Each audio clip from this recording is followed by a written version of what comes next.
বাচ্চার নামও ঠিক করে ফেলেছিলাম, কিন্তু সে বাবা চেঞ্জ করে ফেলছে। তাইলে আফা বিষয়টা এমন হয়ে গেছে, কাস্টমার এসে মধু চেক করছে, মধু বালা না।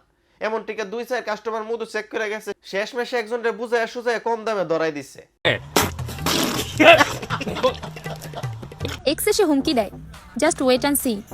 আমি বলি কি, আমার একটা স্ক্রিনশটই যথেষ্ট তোমার লাইফকে চুদলিং পং করে দেওয়ার জন্য।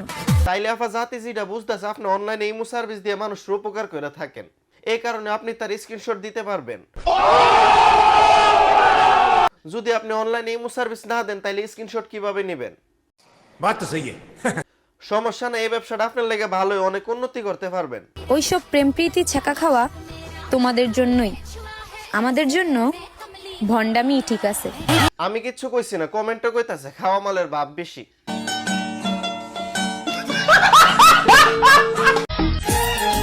সবার মতো অ্যাটিটিউড নিয়ে আমি চলি না।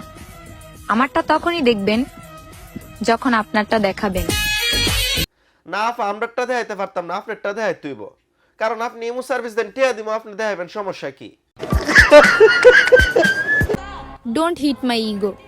এটাতে আঘাত লাগলে আমি যে কোনো কিছুর লিমিট ক্রস করতে পারি। না আপা, ইংলিশ জোন কইছেন তাহলে ঠিক হয়ে আছে, আপনার কথা ভুল নাই। কেউ যদি রাত 12টার পর বিকাশে আপনার কাছে টাকা চায়, তাহলে বুঝে নেবেন সে একজন পাইলট যে রাতে প্লেন চালায়। জি আপা, কথা ঠিক কইছেন, কথা ভুল কইছেন না। যে পাইলটের কোর্স করা সে তো জানবো পাইলটের খবর। ये बड़ी अच्छी बात कही आप। জাতি আপনার কথা শুনে যা বুঝতে পারলো যে আপনি পাইলট না, আপনি পাইলটের কোর্স করান। তো আজকের মতো বিদায়, এই বিদায় শেষ বিদায় না, আবার দেখা হবে। সবাই ভালো থাকবেন, সুস্থ থাকবেন, লাইক কমেন্ট সাবস্ক্রাইব করে পাশে থাকবেন।